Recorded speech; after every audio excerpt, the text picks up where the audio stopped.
Nous sommes à 6 jours de l'élection présidentielle. 11 candidats sont qualifiés et avec Anne-Claire Coudray, nous les recevrons tous avant le premier tour dans ce bureau presque élyséen. Notre 8e invité est ce soir Emmanuel Macron. Bonsoir. Bonsoir. Bonsoir Emmanuel Macron. Vous le savez, la première question est toujours la même. Vous, Président, quel serait votre premier geste symbolique? Si les Français me faisaient confiance, demain, je garderai secret jusqu'à ce moment-là le premier geste symbolique, parce qu'avec le symbole va une part justement de mystère. Par contre, dès mon arrivée, je prendrai plusieurs mesures de fond, de décisions de fond, sur la moralisation de la vie publique, sur la réforme économique indispensable en particulier pour simplifier le marché du travail, la capacité à entreprendre, et pour le droit à l'erreur dans les relations avec l'administration. Emmanuel Macron, c'est votre première candidature à l'Élysée. Regardons avec Christophe Jacubizine ce qu'a été jusqu'à présent votre parcours politique. Avant de vouloir devenir président de la République, Emmanuel Macron a eu plusieurs vies. La politique d'abord en militant pour le mouvement des citoyens de Jean-Pierre Chevènement, puis ensuite pour le Parti Socialiste où il plaide notamment en 2007 pour un rapprochement Royal-Bayrou.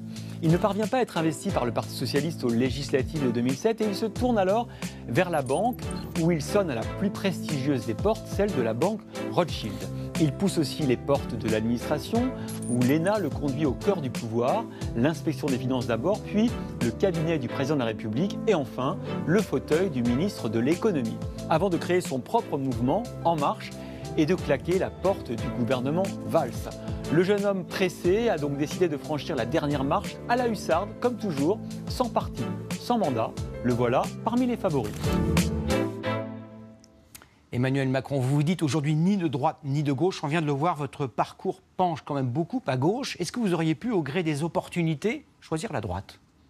D'abord, je n'ai jamais sollicité quelque candidature que ce soit à des élections législatives. J'ai un parcours convaincu, j'ai aussi eu un parcours associatif, un parcours littéraire et intellectuel. Mais quelle conviction, quelle valeur vous poussez en politique? Celle que je pousse depuis le début, depuis que j'ai créé En Marche. Je crois dans l'Europe et je défends les valeurs européennes. Aujourd'hui, je suis le seul à avoir une approche vraiment européenne, c'est-à-dire pousser les réformes nécessaires pour être crédible, avoir un vrai axe franco-allemand et proposer d'avoir une Europe qui protège davantage, où il y a plus d'harmonisation fiscale et sociale, mais je crois dans l'Europe. Ensuite, je crois dans les réformes économiques et sociales. Vous pourrez me dire, c'est plutôt de droite. Bon, moi je pense que sans économie forte, on n'a pas une société juste. Donc je suis favorable à une réforme en profondeur de notre économie, justement, du modèle de production.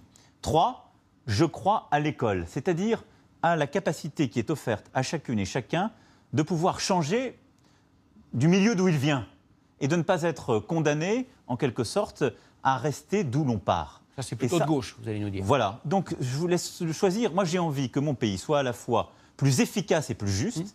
J'ai envie qu'on produise davantage, que nous soyons une économie plus forte. Mais je ne veux pas le faire au prix d'une déstructuration, d'un délitement de la société. Donc, aujourd'hui, le constat que j'ai fait, et ce pourquoi je suis devant vous ce soir, c'est que ni la gauche ni la droite n'y arrivent. Et que leur impuissance nourrit le Front National. Pourquoi ? Parce qu'elles sont divisées en leur sein très profondément. Vous venez de voir durant ces 5 dernières années une gauche divisée sur les réformes économiques. Il y a une partie de la gauche progressiste qui dit « moi je suis prêt à faire les réformes en profondeur, il faut changer le droit du travail, le simplifier, etc. » Toute une autre partie la bloque. Et la droite dit « c'est la gauche, je ne vais pas avec eux ». Et à droite, vous avez des divisions tout aussi profondes. Certains croient à l'Allemagne, d'autres à la Russie. Certains ont une approche très classique de la laïcité, d'autres disent « je suis attaché à l'identité chrétienne ». Et vous avez vu le débat des primaires. Moi, j'ai défini, avec toutes celles et ceux qui me suivent, ils étaient nombreux cet après-midi à Bercy, un espace central de progressistes, de réformistes, de gens qui pensent qu'on doit être à la fois efficace et juste, qu'on doit faire rentrer notre société dans le 21e siècle, produire davantage, avoir une économie beaucoup plus simple, pouvoir entreprendre plus facilement quand on est artisan, quand on est commerçant, pouvoir vivre de du fruit de son travail quand on est agriculteur, et avoir une société qui protège les plus faibles, ceux qui sont en situation de handicap et les plus âgés. On va juste voir à quoi ressemblerait votre France idéale si vous étiez élu en 2022. Regardez. En 2022, dans la France d'Emmanuel Macron, il n'y aurait plus qu'un seul système de retraite, le même pour les salariés du privé, les fonctionnaires et les anciens bénéficiaires des régimes spéciaux. La fonction publique, justement, où Emmanuel Macron veut supprimer 120 000 postes de fonctionnaires. Dans un scénario idéal, une allocation chômage pour tous, dont pourront bénéficier les travailleurs indépendants et les salariés qui démissionnent, l'impôt sur la fortune transformé en un impôt uniquement sur le patrimoine foncier, et 80% des foyers les plus modestes ne paieront plus de taxes d'habitation.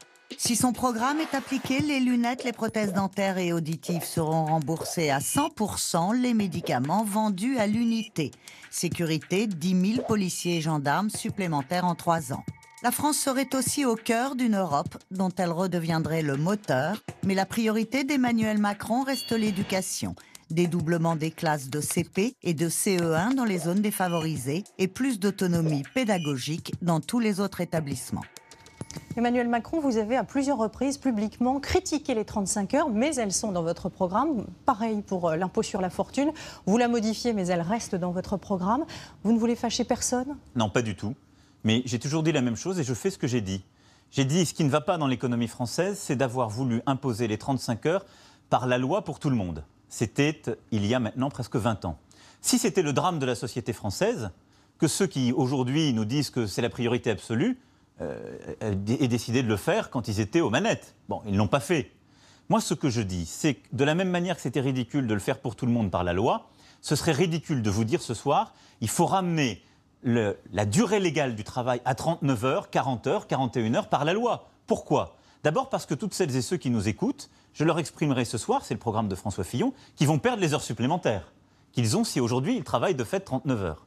Ce n'est pas une bonne chose. Moi, je suis pour qu'on vive dignement de son travail. Donc, je suis pour qu'on paye les heures supplémentaires. Et d'ailleurs, dans mon programme, il y a l'exonération des charges patronales et salariales sur les heures supplémentaires. C'était une bonne mesure de Nicolas Sarkozy. Je l'ai reprise. Ensuite, ce que je dis, c'est simplement, il y a des secteurs, il y a des entreprises pour qui les 35 heures, ça n'est pas adapté.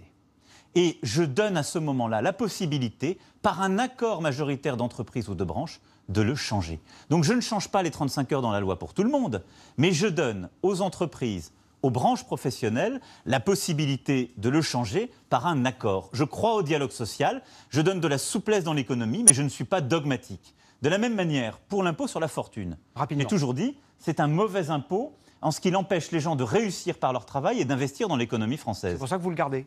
Non, c'est pour ça que j'en supprime la moitié, la part qui est réinvestie dans l'économie française. Parce que si vous créez votre entreprise, que vous la développez, que vous la vendez, aujourd'hui je vous taxe à l'ISF. Moi je veux que si M. Gilles Boulot décide de réinvestir ce qu'il a gagné dans l'entreprise de Mme Coudray ou dans mon entreprise, eh bien il puisse ne pas payer l'ISF parce qu'il va financer l'activité économique. Par contre, s'il décide de mettre son argent dans une résidence principale, secondaire ou dans son patrimoine immobilier, ça ne me crée pas de richesse, ça ne me crée pas d'emploi. Donc, j'ai une politique très simple.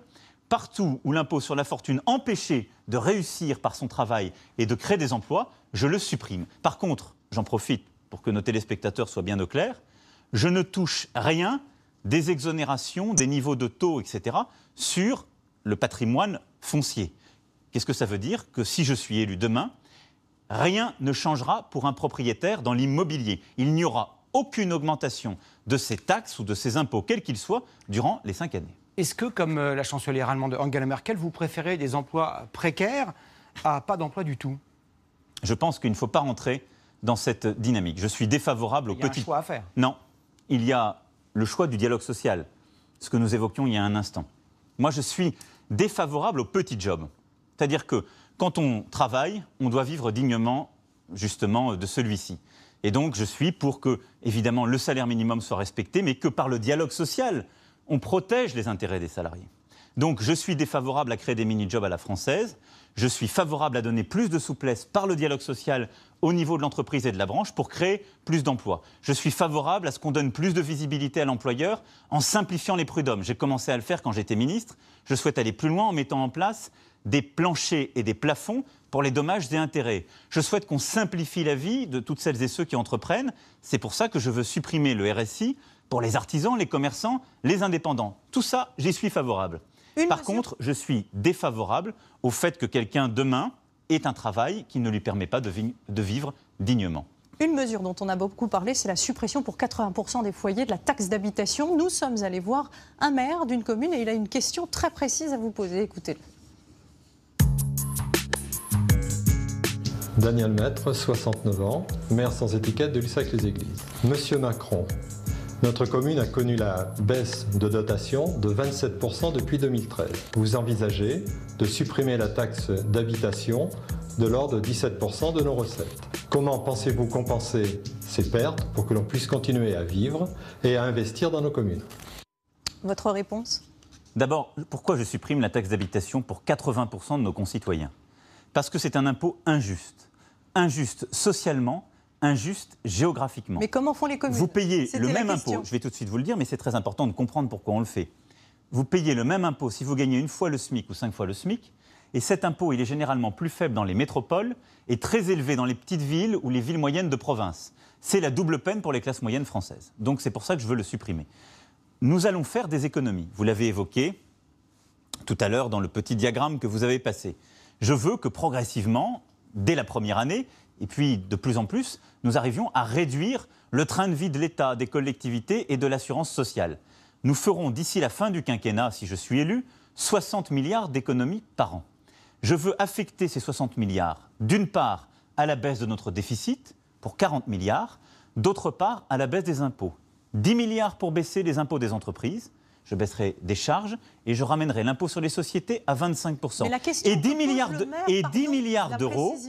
milliards d'euros pour justement supprimer la taxe d'habitation pour 80% des Français. Mais ce qui signifie que les communes vont récupérer ce qu'elles obtiennent aujourd'hui, ou est-ce que vous allez uniformiser ce que vous allez leur rembourser? Oui, et je suis en train de vous expliquer comment. Exonérer la taxe d'habitation pour 80% des Français, ça coûte 10 milliards d'euros. Je les financerai par les économies que nous allons faire justement dans la sphère publique. Et donc, qu'est-ce qui va se passer? Eh bien, si vous êtes des classes moyennes, des Françaises et des Français qui payent aujourd'hui la taxe d'habitation, vous n'allez plus la payer progressivement, ça va se faire sur 3 ans. Et c'est l'État qui prendra votre part. Et donc l'État, c'est-à-dire des contribuables, d'autres. Non, l'État, ça ne va pas tomber du ciel. Ce sont les économies que je viens de vous expliquer. Ce sont les 10 milliards d'économies que j'utilise pour baisser l'impôt de nos concitoyens. Au lieu de supprimer, par exemple, comme vous le vouliez, la totalité de l'impôt sur la fortune, cher Gilles Boulot, au lieu de supprimer l'impôt sur le revenu des plus aisés, au lieu de faire ceci ou cela, moi, je concentre mes efforts pour supprimer la taxe d'habitation des classes moyennes. Donc, pour que ce soit très clair, le maire que nous avons vu, il sera en totalité dans la même compensé. Qu'est-ce que ça veut dire? L'État paiera à votre place la taxe d'habitation à la commune. Si de nouveaux habitants viennent s'installer dans la ville, nous le prendrons en compte. Ce sera évalué tous les 6 mois pour qu'il n'y ait aucune perte et qu'on préserve ce qu'on appelle l'autonomie fiscale de la commune. Il gardera même sa liberté de taux. Monsieur Macron, dans votre programme, page 29, vous dites que vous voulez supprimer au moins un quart des départements, c'est-à-dire 25 départements. Lesquels? Alors c'est très simple. Je veux que progressivement dans le quinquennat, on puisse supprimer les départements partout où il y a des métropoles. On ne peut pas le faire en totalité là où il y a des métropoles. Pourquoi? Parce que Clermont a été choisi comme métropole par la loi. On ne va pas supprimer le département du Puy-de-Dôme, c'est beaucoup trop grand par rapport à Clermont. Mais par contre, fondez le Bas-Rhin, le Haut-Rhin, vous... Non. Je fusionne, j'incite à fusionner la métropole avec le département. Vous avez aujourd'hui, la loi l'a créé, une métropole ex-Marseille. Le département des Bouches-du-Rhône comporte, je crois, une vingtaine de communes hors de cette métropole. Est-ce que ça a beaucoup de sens de garder un département? Non, il faut fusionner le département avec la métropole ex-Marseille. Et donc, de la même manière, dans ce qu'on appelle le Grand Paris, vous avez gardé des départements tout autour de Paris, dont je rappelle que c'est une ville et un département. Je souhaite progressivement qu'on puisse fusionner ces départements. L'île et le département du Nord doivent être fusionnés progressivement. Donc voilà la philosophie, ça n'est pas militaire et décidé d'en haut, mais c'est un principe de bon sens pour réduire le millefeuille administratif dont nous parlons. On est très en retard, Monsieur Macron. On voudrait vous parler d'Europe, évidemment. Vous êtes l'un des 3 candidats sur 11 à penser que l'Europe est un atout pour la France. Si vous aviez un argument, et un seul, s'il vous plaît, pour convaincre les Français que leur avenir est dans l'Union européenne, ce serait lequel? Mais aujourd'hui, nous sommes confrontés à des grands risques internationaux. La migration, les transformations économiques, les attaques d'autres pays. La Chine qui demain peut décider de nous attaquer sur le marché de l'acier comme elle l'a fait il y a 1 an. Tous ces grands risques sont des risques transnationaux.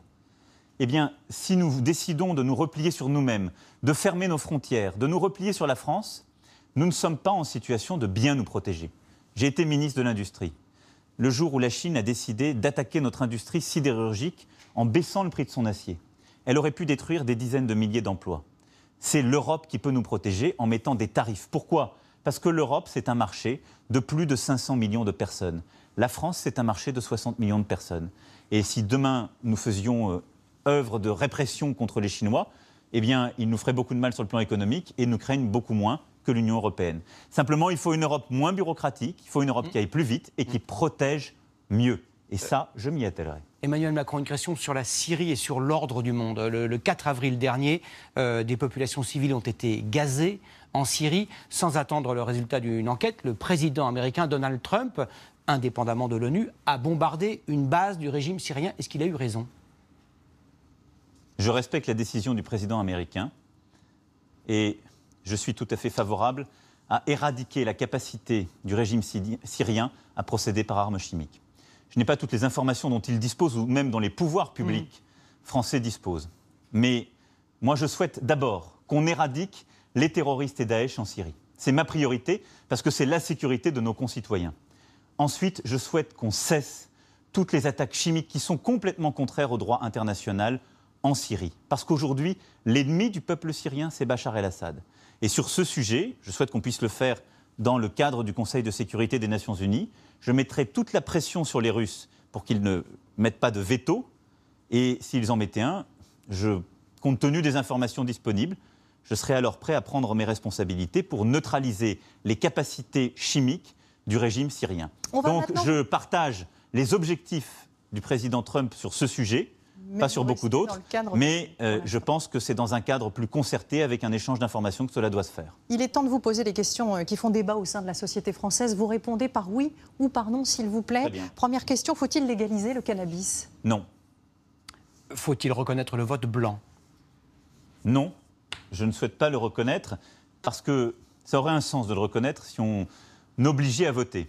Aujourd'hui, il est pris en compte comme un vote blanc, mais il n'est pas décompté comme un candidat, si je puis dire. Et vous ne voulez pas rendre le vote obligatoire ? Non, je ne le souhaite pas. Faut-il aller plus loin sur la question de l'euthanasie et légaliser ce qu'on appelle le suicide assisté ? C'est un sujet éminemment sensible, qui touche les convictions philosophiques, religieuses, personnelles. Et on ne peut pas l'aborder simplement par oui ou par non. Parce qu'il touche la vie de millions de concitoyens et de l'intimité profonde. Il faut faire vivre cette loi. Il faut que ce que la loi Claes-Leonetti a prévu déjà fonctionne. Et moi, je vois deux priorités. La première, c'est de pouvoir donner tôt dans sa vie, et en tout cas avant d'être aux dernières extrémités, des indications sur ce que l'on souhaite. La loi le permet, il faut l'appliquer, le généraliser et informer nos concitoyens. C'est encore très peu utilisé. Ensuite, il faut réduire au maximum la souffrance dans les derniers instants de la vie. Et je me battrai pour cela. Ce que toutes celles et ceux qui travaillent dans nos services de soins palliatifs font est remarquable. Mais dans notre pays, nous devons encore réduire la souffrance de chacune et chacun. Par contre, je ne souhaite pas, aujourd'hui, dans le cadre d'une campagne présidentielle, dire qu'il faut changer de loi. Parce que c'est un sujet éminemment intime, éminemment profond, qui mérite des débats de société beaucoup plus denses, qui mérite de prendre le temps. Monsieur Macron, d'un mot, faut-il interdire ou pas les signes religieux ostentatoires dans la rue ? D'un mot. Il faut interdire ceux qui sont aujourd'hui interdits, en particulier la burqa. Je ne pense pas qu'il faille aller aujourd'hui plus loin. Je suis pour la laïcité, toute la laïcité, l'interdiction complète à l'école, l'interdiction complète dans les services publics et dans la société, l'interdiction de quelques signes comme la burqa qui ne respectent pas justement l'égalité homme-femme et cette civilité qui existe entre les femmes et les hommes dans la société française. Pour le reste, il faut sur ces sujets beaucoup dépassionner, remettre le cadre de notre laïcité en avant et l'expliquer. C'est la liberté de croire. Ça devait être d'un mot. Et la liberté de ne pas croire. Je vous pose la dernière question, pardonnez-moi, vous voulez être président de la République. Quelle est votre principale qualité et quel est votre point faible ? On n'est jamais le mieux placé pour parler de soi. Je pense que l'engagement, l'opiniâtreté, ma principale qualité. Et votre point faible ? Sans doute l'entêtement parfois. Il va avec. Merci Emmanuel Macron. Demain, dans ce fauteuil, aux allures présidentielles, nous recevrons Marine Le Pen. Très bonne soirée à tous. À demain, Anne-Claire. À demain, Gilles. Merci. Merci à vous.